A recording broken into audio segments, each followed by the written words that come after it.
자, 내년 시장을 보면은 많은 분들이 불안해합니다.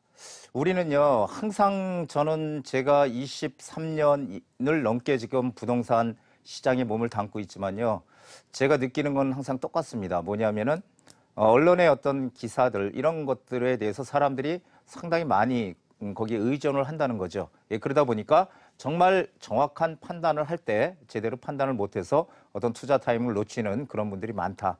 이렇게 저는 생각을 합니다. 자, 오늘의 주제는요. 2019년도 공급 물량 줄어드는 서울을 주목하라 이런 주제인데요. 한마디로 서울의 공급 물량이 줄어든다. 우리가 보통 부동산의 가장 큰 원칙이 수요와 공급이라고 그러잖아요. 수요가 공급보다 많으면은 가격은 오르는 것이고요.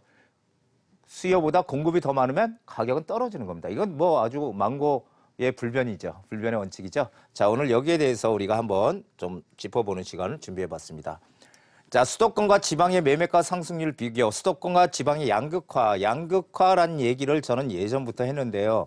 이 양극화가 이제 본격적으로 펼쳐지기 시작한 게 언제냐면은 2008년 금융위기 이후입니다. 그전에는 뭐 강남권이 오르고 그래서 서울 전역이 오르면 경기도도 오르고 경기도가 오르면 지방도 오르는 이런 커플링의 시대, 동조화되는 그런 부동산 현상을 보였다면 2008년도 이후부터는 완전히 다르게 지금 양상이 펼쳐지고 있죠. 지방은 지방대로, 수도권은 수도권대로 이렇게 가고 있습니다. 자, 그래서 점점 이제 수도권과 지방이 따로따로 가는데 이 그래프를 봐도요.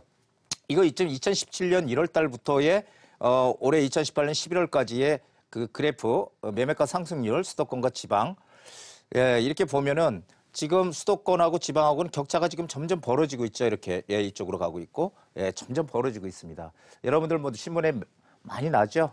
지금 지방은 이 공급 과잉으로 인해서 계속 미분양 물량도 계속 쌓이고 있다. 하지만 지금 뭐 이 수도권은 공급 물량이 이 미분양이 오히려 좀 줄어들고 있다. 미분양이 지금 만 세대도 안 되잖아요. 지금 이 경기권은 수도권은 그래서 지금 이렇게 크게 양극화가 되고 있다는 거 제가 예전부터 얘기를 드렸던 내용 중에 사실 하나입니다.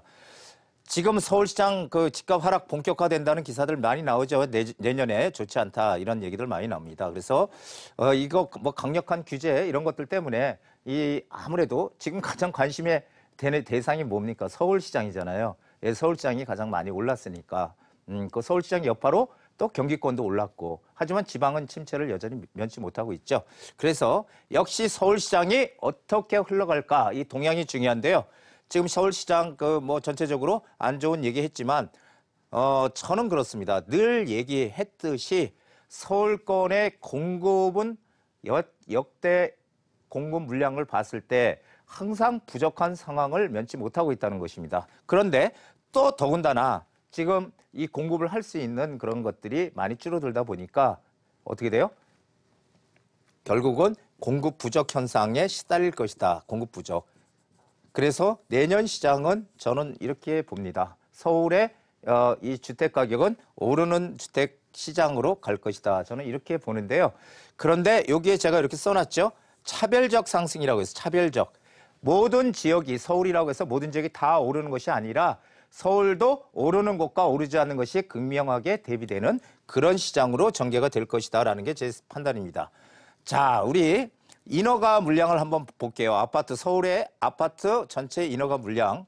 자, 저기 이제 뭐 금융위기 2005년, 뭐 2008년도 금융위기 이제 시작할 때 2009년 2만 6천 상당히 작았죠. 예, 정말 작았습니다. 이때 공급 물량. 그러다가 이게 지금 이 초록색이 서울 전체고요. 이 초록색이 이 전체고 요 분홍색이 이 황색이죠. 이 색이요. 이 색이 뭐예요? 아파트예요. 서울의 아파트 인허가를 보는 겁니다. 그래서 이거는 전체 이 파란 막대 그래프는 전체 서울의 인허가 물량이고요. 요거는 아파트 물량입니다. 이 주황색은요. 그래서 이 아파트 물량을 이렇게 쭉 보니까 뭐 이렇게 들쑥날쑥하죠. 그러다가 2017년도에 서울시 인허가 물량이 엄청 컸는데 물론 여기에 아파트 물량도 컸습니다. 근데 갑자기 지금 2018년도 9월 달까지 올 초에서 9월 달까지를 보니까 지금 이 주황색이 요만큼밖에 없죠. 16,749. 세대 요거만 지금 인허가가 났다는 것입니다. 인허가 이 물량이라는 거는 착공 후 앞으로 2, 3년 내에 공급으로 우리한테 다가올 수 있는 물량을 예측할 수 있는 그래프입니다. 그래서 이 아파트를 보니까 아파트 공급 물량이 지금 현저하게 줄었다는 거죠. 자, 이렇게 되면은 항상 부동산의 원칙은 수요와 공급이잖아요. 그렇게 되면은 우리는 예측할 수 있겠죠. 그러면은 지금 당장은 아니더라도 어느 순간에는 서울의 공급 물량이 아예 줄어들겠구나. 이렇게 예측할 수가 있겠죠.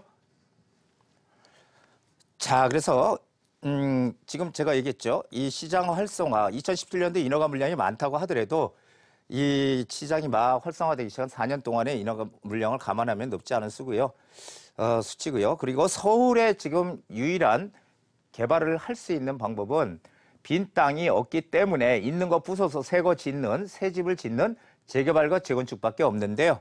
이 재개발과 재건축이 전체 공급 물량의 70% 이상을 차지한다고 합니다. 자, 그런데 그것이 지금 막혔죠. 막히게 되면 어떻게 돼요? 결국은 언젠지는 모르겠지만 몇 년 뒤에 다시 오히려 지금 못 올랐던 것까지 올라갈 수 있는 그런 위험성을 내포하고 있다. 이렇게 우리가 판단을 하면 되겠습니다.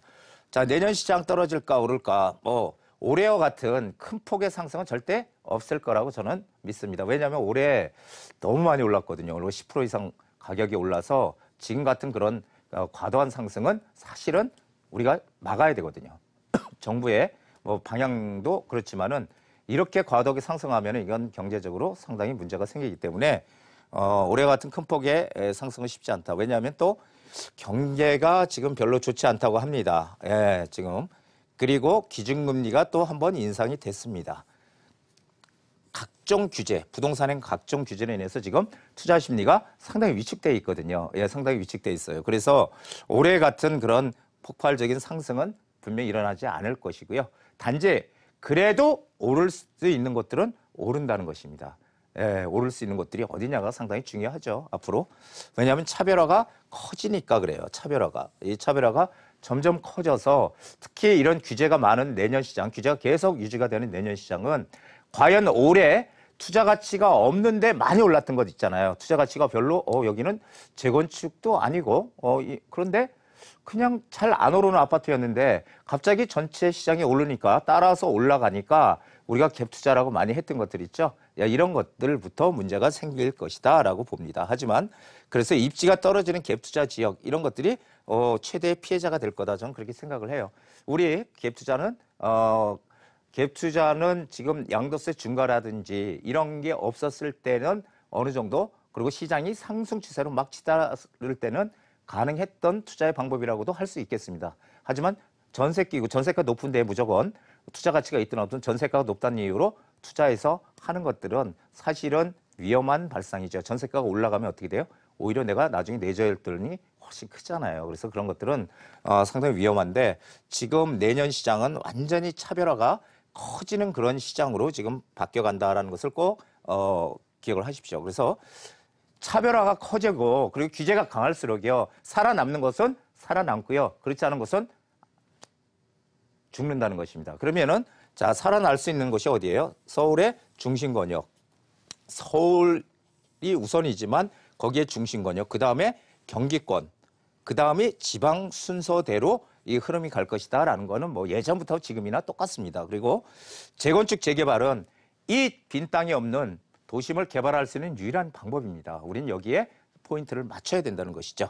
그리고 또 하나 지금 또 가장 제가 관심을 갖고 보는 게 지금 그 개발 지역에서 해제된 지역들이 있잖아요. 본래 옛날에 뉴타운 출구 전략 2012년도 뉴타운 재개발 출구 전략을 하면서 해제가 거의 절반 가까이 됐어요. 재개발 구역들이. 거기 그런 지역들 중에서 다시 뭔가 시작하려고 꿈틀꿈틀 하는 지역들이 있거든요. 그런 지역을 어떻게 우리가 선점을 할 수 있느냐. 이거 상당히 중요합니다. 자, 그래서 마지막에 변화가 생기는 곳이라고 했죠. 제가 늘 얘기했듯이 교통이나 일자리 뭐 이런 것들 지하철이 들어온 GTX가 들어온다든지 지하철 그다음에 일자리가 어떤 큰 일자리들이 들어온다든지 이런 것들이 생기는 걸 뭐라 그래요? 변화가 생긴다고 하잖아요. 내가 살고 있는 주변이 변화가 생긴다. 자, 내가 살고 있는 주변에 변화가 생기는지 우리 눈 한번 크게 뜨고 한번 보시고요. 그리고 변화가 안 생기게 되면은 투자의 목적이라면 뭔가 변화가 생길 수 있는 곳으로 바꿔 타시는 게 투자적인 측면에서는 재테크 측면에서는 훨씬 현명한 선택이다. 이렇게 말씀드리겠습니다. 자, 오랫동안 꿈을 그려온 사람은 마침내 그 꿈을 닮아간다. 이게 상당히 의미해볼 만한 글입니다. 무엇이든지 간절히 원하는 것을 얻기 위해 열심히 배우고 노력하고 발전해가는 우리 카페의 시청자들. 정말 저는 많은 분들이 열심히 이 지식을 축적을 해서 현명한 지혜를 얻어서 훨씬 더 남들보다 뛰어난 그런 위기에도 이겨나갈 수 있는 그런 힘을 키우시길 간절히 바랍니다. 자, 오늘 여기까지입니다.